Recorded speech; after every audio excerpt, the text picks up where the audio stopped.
Hi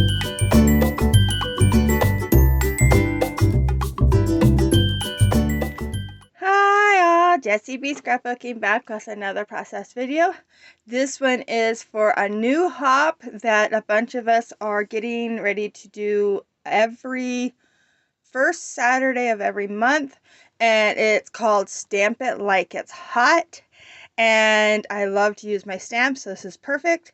And today's challenge for all of us is to stamp a title. And here's the picture. This is my son, my nephew, myself, and my husband at a bow shoot we did last year.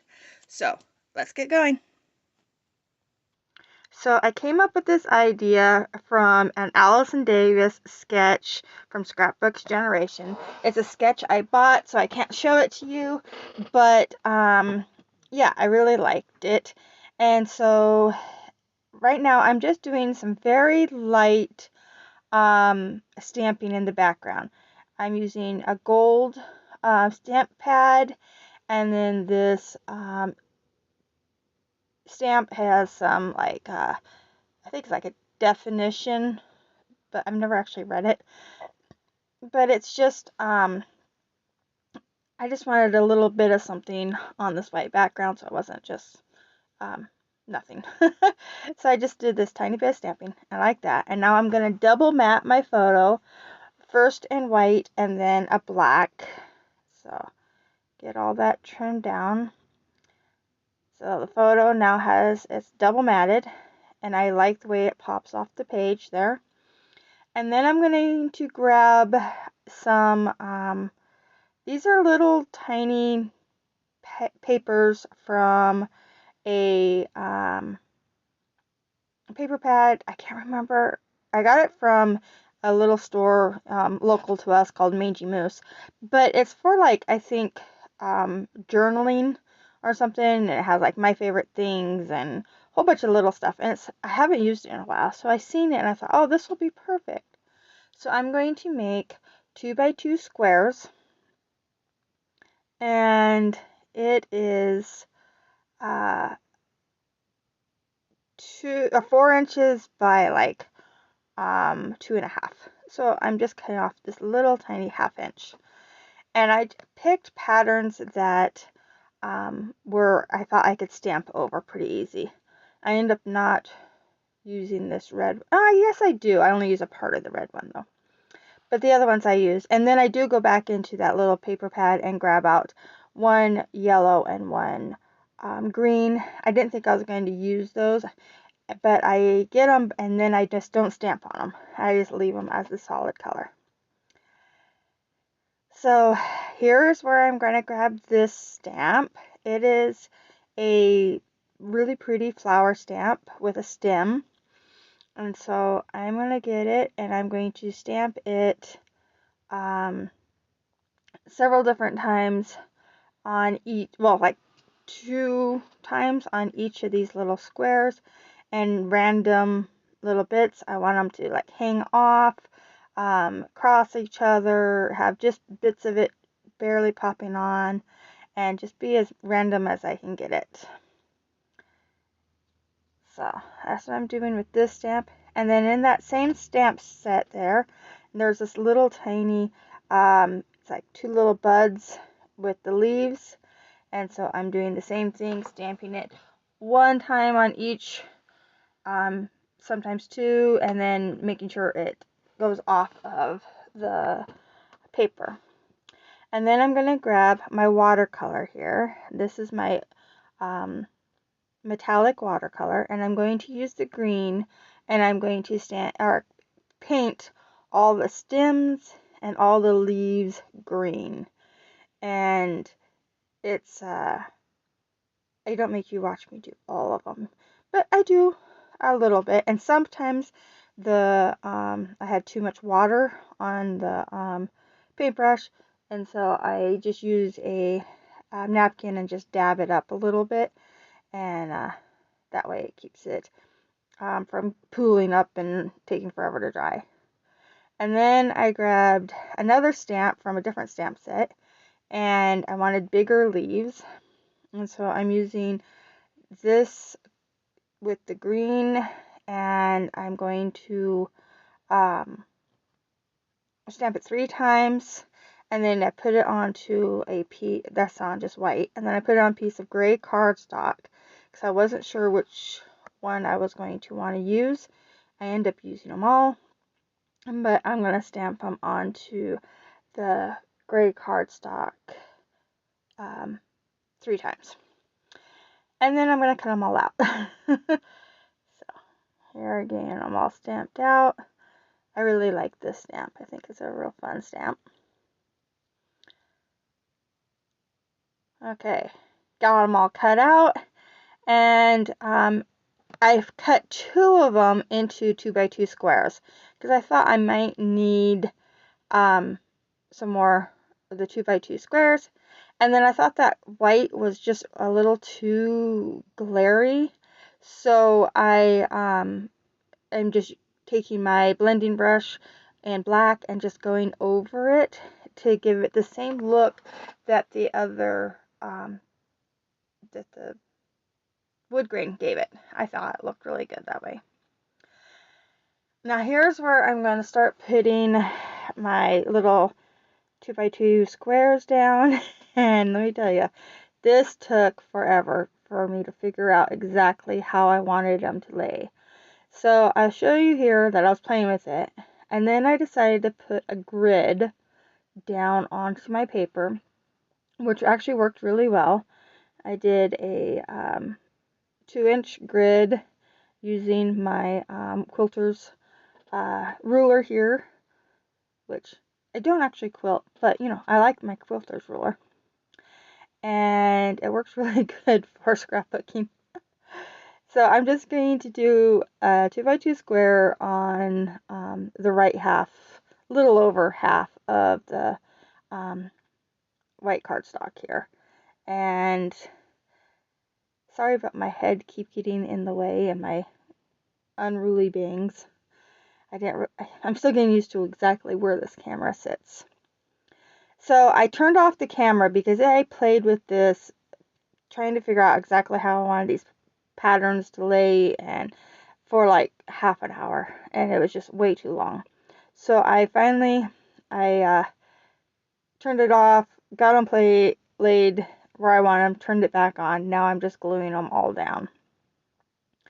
And I decided I needed a little more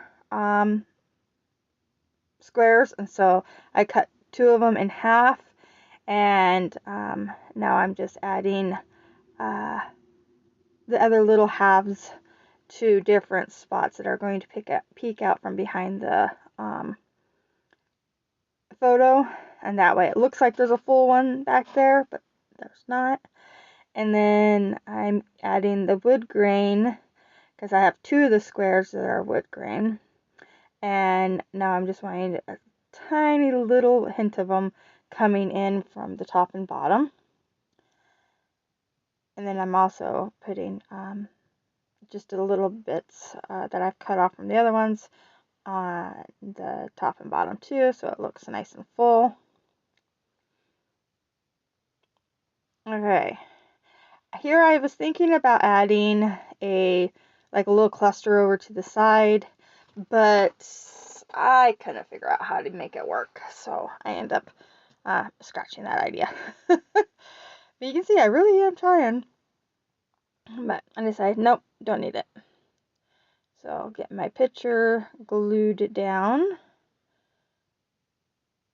I'm going to put it right here. And actually, I should have did my faux stitching first and then glued the picture down. But that's okay. It still works out. Trying to kind of guess where I want my little leaves to be.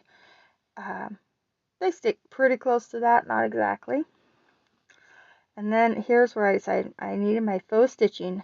Allison Davis does a lot of stitching on her layouts and in her sketches, and I really love the stitching. It's so pretty, and so I do faux stitching. Every once in a great while I might get out my sewing machine, but not very often. So they're all stitched now, so I even ran it over like they were messily stitched quilted background. And now I'm coming back in with my leaves, getting them tucked in around the picture. That is how they're going to stay. I like that. And then I am going to stamp my title now. And I was going to stamp out in individual letters the word together. And then I remembered I had this really cool wedding themed stamp set. And it's a whole bunch of words that are wedding related. And it had together in it. So I cheated and did it that way. And so I liked the font and I thought it was perfect. Fits there perfect. And I didn't have to use individual stamps, which I don't actually have a lot of alphabets in individuals. I think I have 2, maybe 3. And I love my stamp positioner, by the way. That was for a Mother's Day present, and I'm so happy for it. So here I get my leaves glued down, and now I'm going to grab the wrong punch there. I needed my round 1-inch punch, and I'm going to make a flare. So I punched out 2 circles, decide which one I wanted to use, and I decided to go with the white one.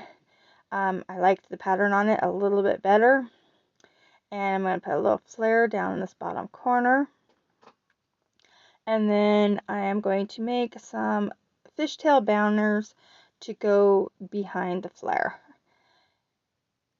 And this is in, I think it's part of the sketch. I'm not sure. I think it is. That's why I did it. So, I also am starting this month, I made myself a list of a whole bunch of different things I have in my craft room, and now I know what I have because I just got a craft room. And so I have a whole bunch of different things like flair and sticker books and stamps and punches and you name it. And so I have put together a list so that when I think I'm done with a layout, I can check my list and make sure I have at least 3 things on that list. So this time I went ahead and did the flare and stamps, and then the last thing I'm going to add to my little list here was bling. So I'm using the stamps. I put another little stamp out. Oh, and then also sticker books. So these are word phrases. And so I knew that I had in here a phrase that said embrace the journey. And so I wanted it to be part of my title. So it says embrace the journey together. And then the top one has a little word that says remember the now. And then the bottom one is because, I don't know if you can tell in the picture, it is rain, sleeting, snowing. This was in April. It was cold. It was in a miserable blow shoot. And so I put the pity train has just derailed at the corner of suck it up and move on. So that means quit crying. You knew that this was a chance of it raining on this bow shoot, so just smile and keep going. I do gotta admit, we only did 2 of the 3 courses. By the 3rd one, we were like, no, we're done. And then here's the little bling. These are diamond painting drills, and I picked out one color. It was too bright evergreen, so I picked out another one, and I'm going to put that down. I did miss a little bit of glue that I've already put down, but I went back and got it, so you'll see that in the pictures. I did not forget those 3 little spots above the leaves there. So there is my layout. This was a fun hop. Don't forget to check everybody else out that is participating, and come back next month and see what we're doing then. Thank you so much for watching. If you liked it, please give me a thumbs up. If you want to see more, please subscribe. Bye!